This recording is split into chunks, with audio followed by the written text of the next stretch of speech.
Namaku Dewi, dan suamiku Budi adalah cinta pertamaku. Kami menikah muda setelah lulus SMA. Budi bukan orang kaya, aku juga bukan dari keluarga berada. Kami hidup sederhana, dengan satu anak perempuan yang cantik, namanya Intan. Budi bekerja serabutan, kadang jadi kuli bangunan, kadang bantu di toko kelontong. Penghasilannya pas-pasan, tapi kami bahagia. Suatu malam, kami duduk berdua di teras. Intan sudah tidur pulas. Budi memegang tanganku erat. "Ui, aku pengen banget kita bisa hidup lebih enak. Intan juga butuh masa depan yang lebih baik," katanya sambil menatap langit. "Aku tahu, Bud, tapi kita udah cukup kok asal sama-sama," jawabku menyandarkan kepala di bahunya. "Aku ada tawaran kerja di Korea, Wi. Gaji gede, bisa buat modal usaha nanti," ucapnya pelan. Jantungku langsung berdebar kencang. Korea?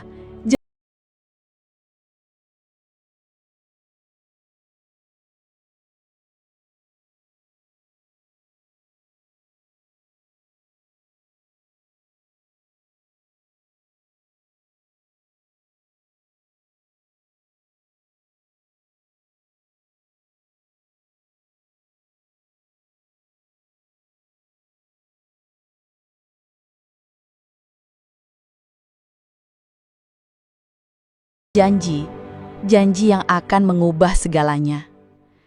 Keputusan sudah bulat. Budi akan berangkat ke Korea. Aku dan Intan mengantar ke bandara. Pagi itu, rasanya berat sekali. Intan memeluk ayahnya erat, seolah tak mau melepaskan. Air mataku tumpah ruah. Budi memelukku erat, membisikkan kata-kata penenang. "Jangan nangis, Wi. Ini cuma sebentar. Aku akan jaga diri baik-baik." Dia naik pesawat, dan aku hanya bisa melihat punggungnya yang semakin menjauh. Rasanya ada sebagian diriku yang ikut terbang bersamanya.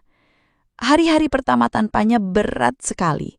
Rumah terasa sepi, hampa. Setiap malam, aku menatap foto kami bertiga, merindukan kehadirannya.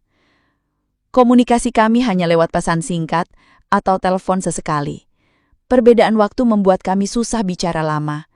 Setiap kali ada pesan darinya, hatiku langsung berbunga. Dia selalu bertanya kabar Intan, kabarku, dan selalu bilang dia rindu. "Jaga diri ya sayang, aku kangen masakanmu." Begitu salah satu pesannya yang selalu bikin aku tersenyum dan makin rindu. Harapan itu masih utuh. Harapan bahwa dia akan kembali membawa masa depan yang lebih baik untuk kami. Bulan-bulan pertama berjalan lancar.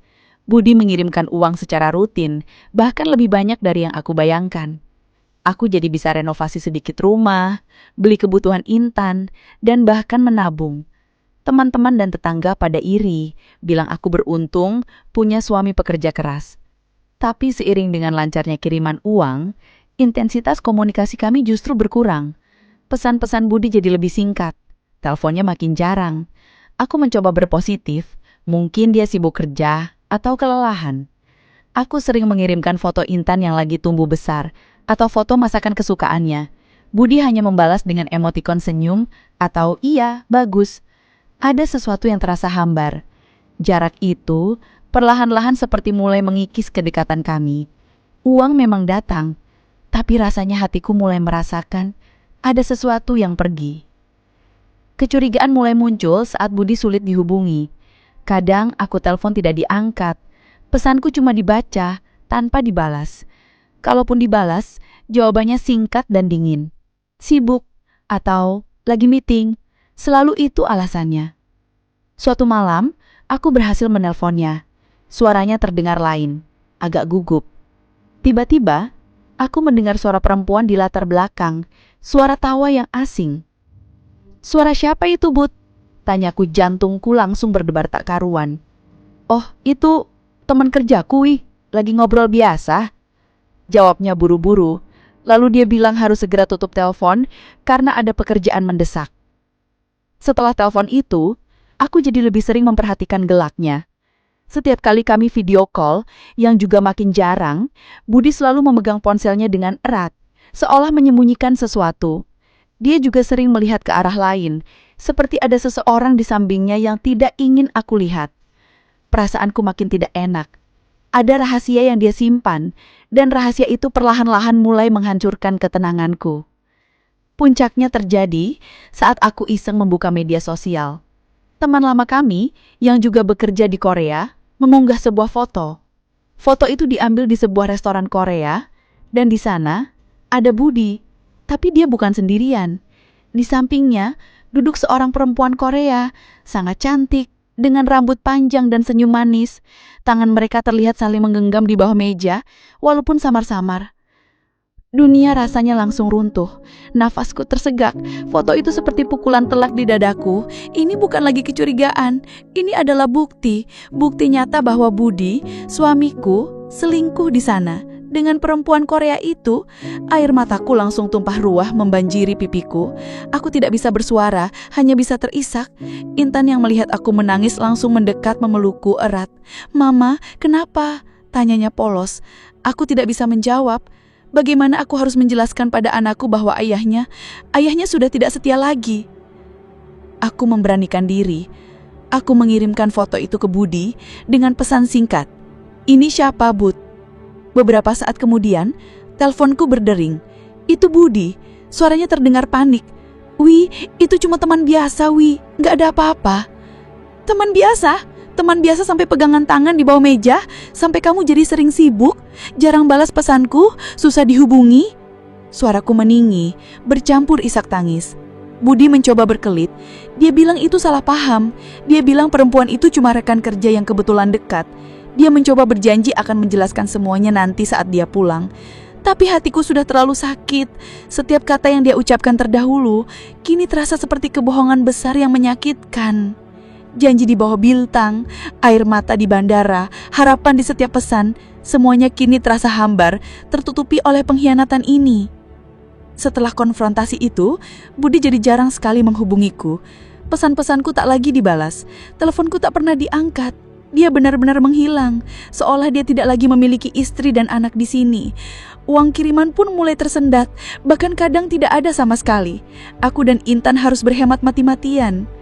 Aku mencoba menghubungi keluarga Budi, ibunya, adiknya. Mereka hanya bisa bilang, Budi memang jarang menghubungi mereka juga. Atau mereka bilang, mungkin Budi memang benar-benar sibuk. Tapi aku tahu, itu hanya alasan. Budi sengaja menghilang. Dia sengaja menjauhkan diri. Jarak ribuan kilometer antara Indonesia dan Korea itu kini terasa bukan hanya jarak fisik, tapi juga jarak hati. Hati Budi sudah membeku, atau mungkin sudah berpindah ke lain hati. Hati Bu Arte yang dulu selalu hangat dan penuh cinta, kini terasa dingin, hampa, dan penuh luka. Aku merasa sendiri, benar-benar sendiri. Tangisan Intan yang merindukan ayahnya semakin membuat hatiku pilu. Suatu siang, aku mendapat telepon dari nomor tidak dikenal. Ternyata, itu dari teman Budi di Korea yang dulu pernah satu kontrakan dengannya. Dia memberiku kabar yang membuat duniaku benar-benar hancur berkeping-keping. Budi sudah menikah lagi, Wi, dengan perempuan Korea itu. Suaranya pelan, seolah takut menyakitiku. Tapi kata-kata itu sudah cukup. Cukup untuk menghancurkan semua sisa-sisa harapan yang masih ada. Aku tidak bisa berkata-kata. Air mataku sudah kering, rasanya tubuhku mati rasa. Budi sudah menikah lagi. Dia sudah punya keluarga baru di sana. Dia sudah melupakan kami, melupakan janji-janjinya, melupakan Intan. Kenyataan itu begitu pahit, begitu menusuk. Aku tidak tahu harus berbuat apa. Hanya ada kehampaan yang tak terhingga. Sejak kabar itu, aku benar-benar hancur. Aku tidak bisa lagi menjalankan warung. Aku hanya bisa mengurung diri di kamar, menangis, meratapi nasib. Intan yang masih kecil, tidak mengerti apa-apa, hanya bisa memelukku, menanyakan kenapa mama sering menangis. Tetangga dan keluarga mencoba menghibur. Mereka bilang aku harus kuat demi Intan. Tapi bagaimana caranya? Puing-puing rumah tanggaku berserahkan, dan luka di hatiku menganga lebar terlalu dalam untuk disembuhkan. Janji-janji Budi yang dulu begitu indah, kini hanya menjadi racun yang terus menggerogoti jiwaku. Aku mencoba menghubungi Budi lagi, berulang kali, tapi tidak ada jawaban. Dia benar-benar sudah pergi, meninggalkan kami, meninggalkan aku dengan semua beban ini. Dia sudah memulai hidup baru, sementara aku masih terjebak dalam kehancuran yang dia ciptakan. Rumah yang dulu kami impikan, kini hanya menjadi saksi bisu kehancuran sebuah keluarga. Berbulan-bulan berlalu. Aku tahu aku tidak bisa terus-terusan begini. Intan membutuhkanku. Dia butuh seorang ibu yang kuat, yang bisa memberikan masa depan untuknya, walaupun tanpa seorang ayah. Aku harus bangkit demi Intan. Dengan sisa tenaga, aku mulai mencoba berbenah. Aku membuka kembali warung, walaupun dengan hati yang masih berat. Aku belajar menerima kenyataan, meskipun itu sangat pahit. Budi mungkin sudah melupakan aku, tapi aku tidak bisa melupakan Intan. Dia adalah segalanya bagiku. Kisah rumah tanggaku hancur ketika suamiku pergi ke Korea, memberikan pelajaran yang sangat pahit, bahwa jarak itu kadang bukan hanya memisahkan fisik, tapi juga hati.